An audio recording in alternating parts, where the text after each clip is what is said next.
All right, we are live.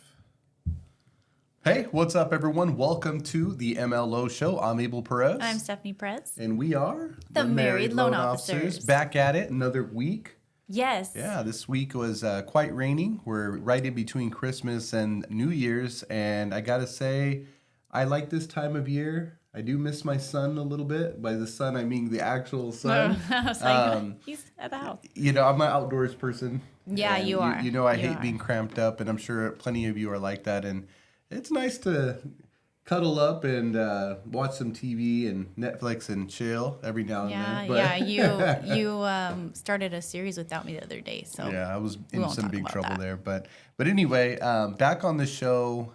Merry Christmas, everyone. Happy New Year. Stephanie, what do we got going on today? Today, our main topic is equity. We are going to talk all about equity. What is it? How can you gain access to it? How can you build equity? And how to make your equity work for you. All right, cool. Yeah, so this is the time of year where you really start seeing people game planning, right? A few episodes back, we talked about goal setting, all of those things, and the benefits of really just having a plan for 2023, right? And so let's start off with the main question: what is equity? What is equity? Yeah, Can you so- tell us? Senior Loan Officer, A Abel senior Perez. loan officer. So let me take off the glasses for this one because I remembered last show I had my rings from the lights on my eyes. So I'm gonna take off the glasses. So equity is the amount of money that you have in your home. So when you buy a home, you're gonna hear the term loan to value quite a bit, right? And the loan to value is, the value of your house is determined based off the appraisal amount, right? Or the purchase price, right? So if your house is worth $400,000, based off the appraiser's assessment, but you only paid $390,000, then the value of your house is $390,000, right? Because that's what you actually bought it for. And so the bank's going to determine your equity, the amount of equity or your loan to value based off of that purchase price or that sales price, which was $390,000. Depending on your down payment amount, whether that be 5%, 20%, 50% down, that difference between your loan and the value of your home is now determined or deemed as your equity that you have in your house. And what's really neat, Steph, is like as you are a homeowner, just naturally living your life, each month goes by, you submit your monthly payments, a portion of that payment is going to go towards your principal balance, reducing your loan amount, therefore increasing the amount of equity that you have in your home. And so obviously reducing that principal balance, lowering your loan amount is going to help increase your equity. But there's also a very much faster, much more popular way to obtain additional equity, and that is by simply time, right? So now we're getting into the how can you build your equity? Yeah. So how do you build your equity? How does that equity grow, right? And this occurs mostly over time, and it is an asset. Real estate is an asset, and it is just like any other product or asset out there.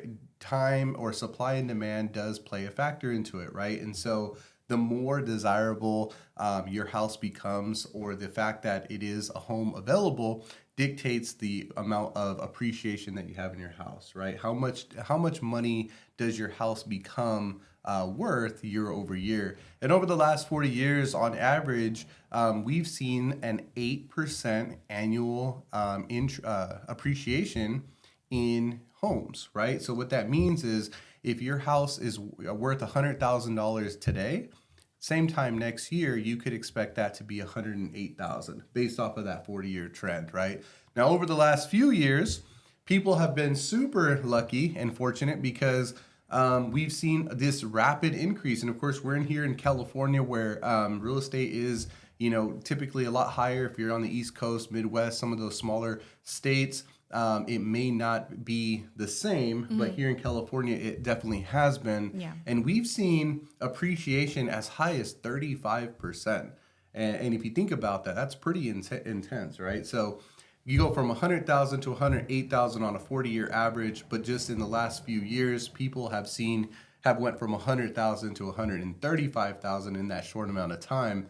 And that's really where you start seeing people taking advantage of equity and saying, wow, I have all this money to my name. So in a nutshell, that's what equity does, or that's how what equity is. That's how it's, increased and yeah. And so built. So did that make sense? Did you Yeah, it understand made that? sense. I had also read about one of the quickest ways you can build equity is a larger down payment, right? Yeah. When you purchase the home. Yeah, so remember the increase or the difference between the amount that you owe and the value of your house, that is all your equity. So of course, if on $100,000 home, and I'm using $100,000, so you probably can't buy anything for $100,000 as far as a house these days, but using that for mathematical purposes, right? So if you buy a house for $100,000, you only put 5% down. That means your loan amount is $95,000, right? That means you only have $5,000 of equity. But of course, if you put 20% down, that's $20,000. You only owe $80,000, so you have $20,000 in equity in the home. Now, I'm glad you brought this up, though, Stephanie, because a lot of people buying real estate, there are fees, there are closing costs, but the majority of your money, the majority of the assets, the things that you saved, it doesn't go anywhere. It simply goes right back into your investment. And this is great because it's not like buying, let's say, $100,000 worth of hot Cheetos, right? Where you're gonna buy all this product and then it's just gonna be gone. And once it's gone, right? You can't access it. It's no longer there. It just disappeared. Real estate is there. You're living in your home, so you're essentially saving or moving, your $5,000 or $20,000 in that scenario, right? That 5% or 20% down payment, you're moving it from your savings account or your 401k or wherever else you're storing that money, you're simply moving it over to a different account, which is your mortgage, right? Your home. And so the idea is now you're no longer investing in a 401k portfolio. You're no longer just letting it sit and do nothing in your savings account. It's working for you by allowing you to acquire property and grow because you have that acquired property. And again, 40-year average of 8% appreciation. Now you're investing in real estate, even though really a lot of people are just first-time home buyers or people who just want a place to live, right? Yeah. But it all ties in. So very Okay, neat. so we know what equity is. Yeah. We know how, we can build it. And so how do we access it now? We have this equity. We know we have this money to our name. How do we get it? Yeah, so this is where it gets interesting, right? Because we all, including myself, right, we like to brag about how much equity that we have because typically it's a big number. And usually if you've owned your house for more than 5 years, that number is going to be a lot more than what you can say in your savings account, right? You might be able to only say, I have $25,000 in my savings account, but now when we're talking equity, we're talking six figures, right? Mm-hmm. We're talking, some people have as much as $200,000 or $300,000 of equity in their house. But remember, that equity, it's almost a figurative number, right? It's the value with the assumption that if you were to sell your house, that's how much money you would get, right? Mm-hmm. And so that money isn't usable in a traditional mortgage unless you access it, right? So there are ways that you can access it. The easiest way and the most, the presumably easiest way would be to sell your house and gain that money. But where do you live, right? Where do you go from there? Where am I gonna live? Oh. Solo. Oh, I was gonna. That was one of my favorite songs there. when I was little. So it's like. Guess that song. Yeah, I don't even know what that song is. So we have the. You threw me off. No, I'm just singing that song in my head. Yeah. So. Okay. So I think you're gonna have to. You said. You're going to have to put us back on track. All right. So how do we gain access to our equity? So now you're saying you have the easiest way would be to sell your home and get that money, but where are you going to live during that time? I'm most impressed that she actually listened and is paying attention. Because yeah, that's exactly where we were. Okay. So what happens? Where do you live, right? So you could sell your home, you could access all the equity, but what do you do with it? Typically, people are moving that over, upgrading, buying another house, or downgrading, right? They're moving it to another home, and again, that money's not going anywhere. You're taking it and then plugging it in somewhere else. Now, the other very popular way is doing a cash out refi, right? And a cash out refinance is where you are now increasing your loan amount. So with that will come a higher monthly payment, but you're increasing your loan amount, and the difference between the new loan amount and your old loan amount, you get a check for that, right? And that's pretty neat because let's say you owe, $200,000 on your house, and the house is worth $500,000, right? On conventional conforming financing, you can borrow up to 80% of that, right? Okay. So in that scenario, that means your loan amount can go all the way up to $400,000, right? Because that's 80% of 500.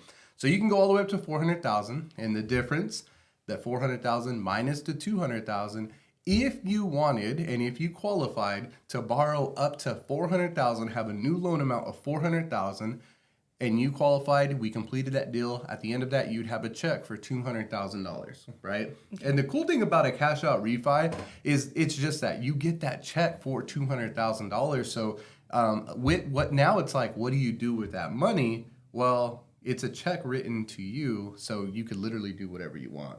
And so a lot of people are taking advantage or have taken advantage of that opportunity because you don't have to go as high as $200,000, by the way. You can, $30,000 to work on a project, $60,000 to build a pool, whatever the case may be. But those are the options that you now have thanks to the cash out refinance, right?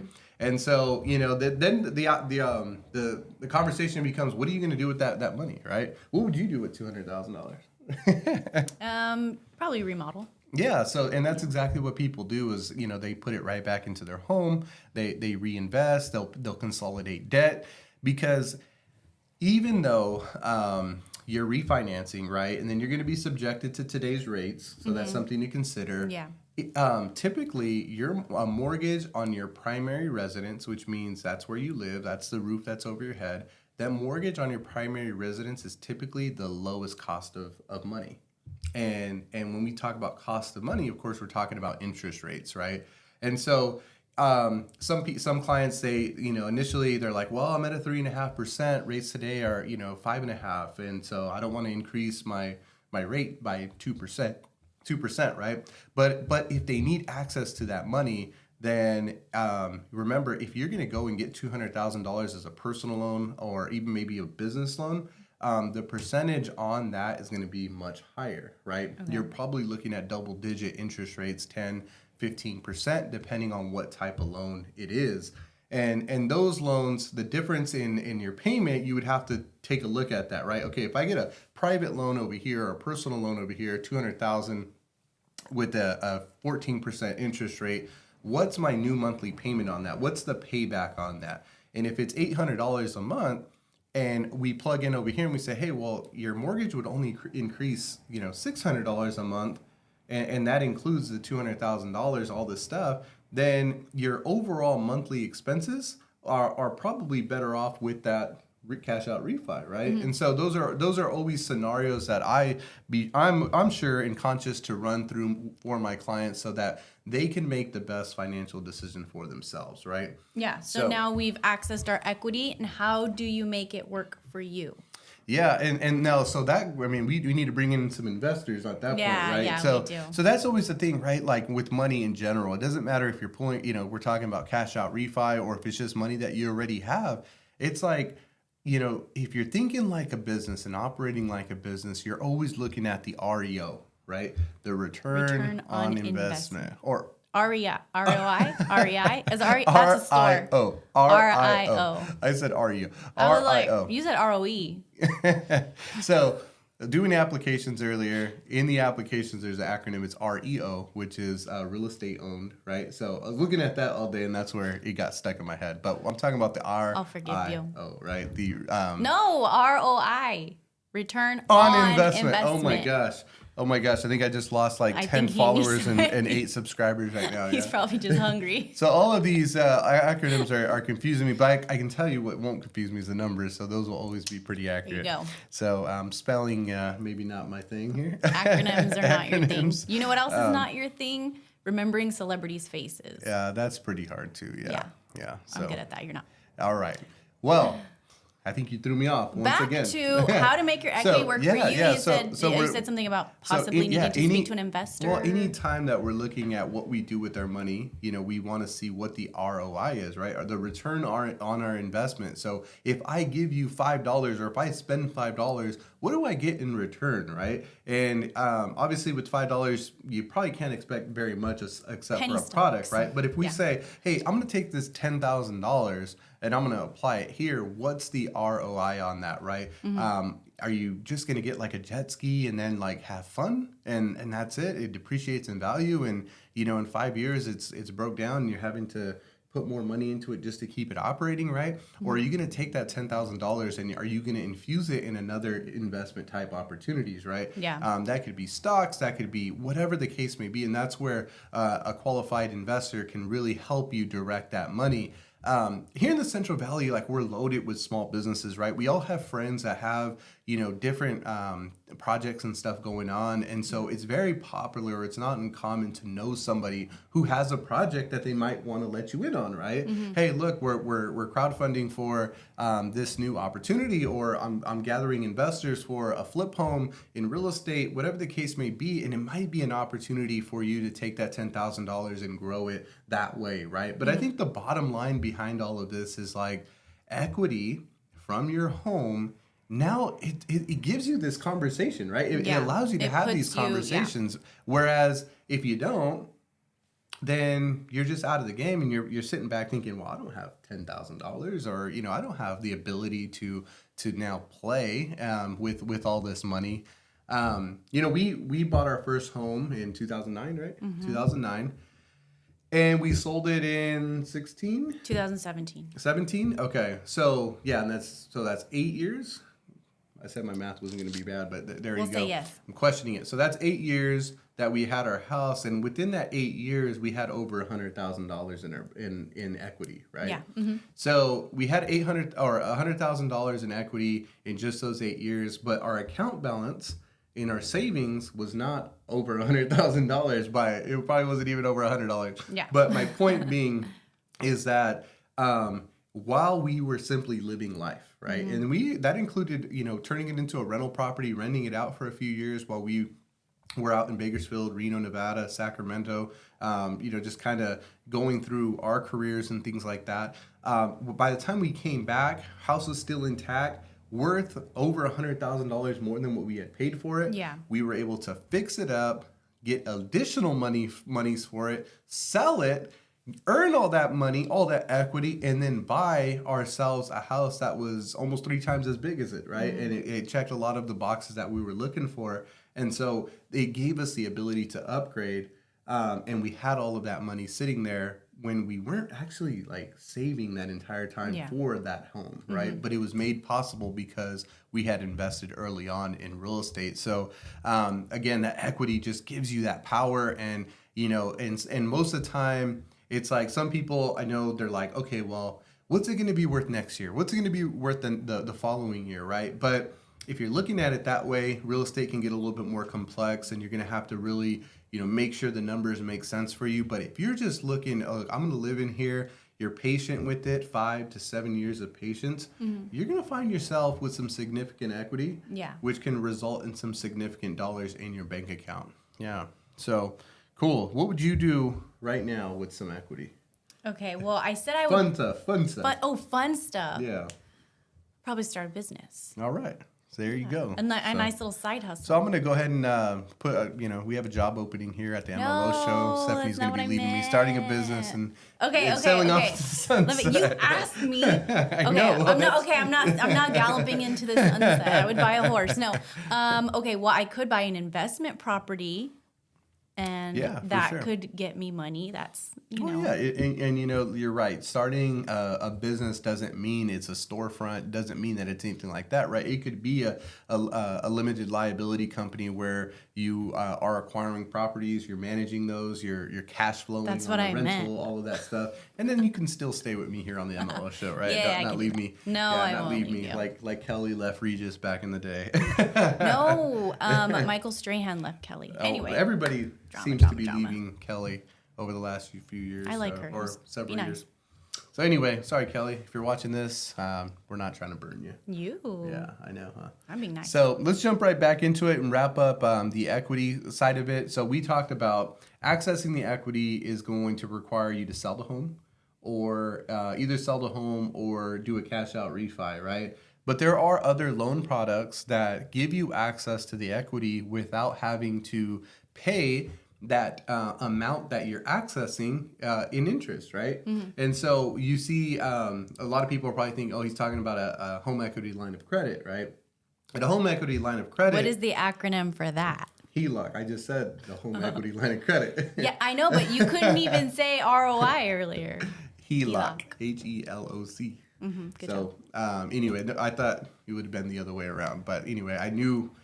Anyway, let's move on. Moving So the on. HELOC, that gives you the ability to pull a second, right? And it could be for $50,000. And now you have this credit card that's backed by your mortgage, your second mortgage, right? And so anytime you access that, now you're paying interest on the money that you access, right? So that kind of makes sense for a lot of people. And a lot of people like to gravitate towards that because, you know, it sounds like a good deal. You have access to that money. My issue with the HELOC loan is the interest rates, right? The interest rates are variable, and because it is a second mortgage, it's not attached to your first. The interest rates are going to be a lot more aggressive and a lot higher overall, right? And so the loan that I prefer and the loan that we offer here at Welcome Home Funding is our all-in-one loan, which is it gives you access to your equity up to 80% of the value of your home. It gives you access to that equity without having to pay interest on it while it's just sitting there, right? And so there are many other cool features that the all-in-one has. This loan is really built for individuals who want to pay off their mortgage faster, have constant access to their equity, and operate their personal finances like a business, to where if opportunity comes to invest or to utilize money, they need big lump sums of money, they can leverage their equity, they can do that, pull it from there, play the game in their project, 6 months later replenish it and attach their earnings to it, and is it a really really helps cool them get ahead, right? And because it is part of your first mortgage, the interest rate is a lot healthier than it would be for the HELOC loans that stand individually, right? So really, really neat products out there that, like the all-in-one product, that really they start to do multiple things, right? It's not so just dry and, hey, you pulled out 200 grand, so now your loan's 400,000. Now I'm going to charge you interest every single month on 400,000. It's going to take you 30 years to pay it back, right? All-in-one allows you to access that money, pay back quickly, and it's just an overall good product. So that's how we would access that for sure.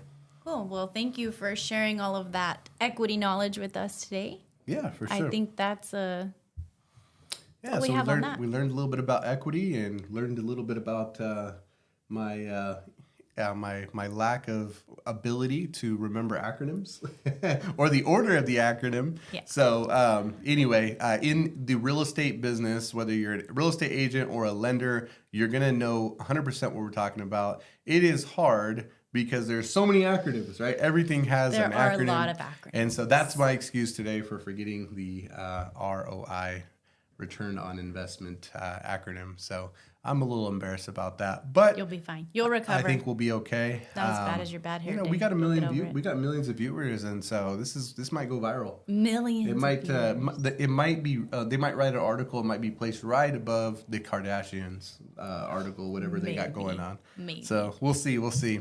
So anyway, if you have equity, you'd like to know more about accessing that equity, and certainly if you'd like to know about accessing that equity utilizing a loan that we were mentioning, the all-in-one loan that just has so many neat features, tricks. It's a modern day way of financing that is very secure. And just makes sense when you kind of, really go through that. Yeah. Reach out to me. I'm Abel Perez.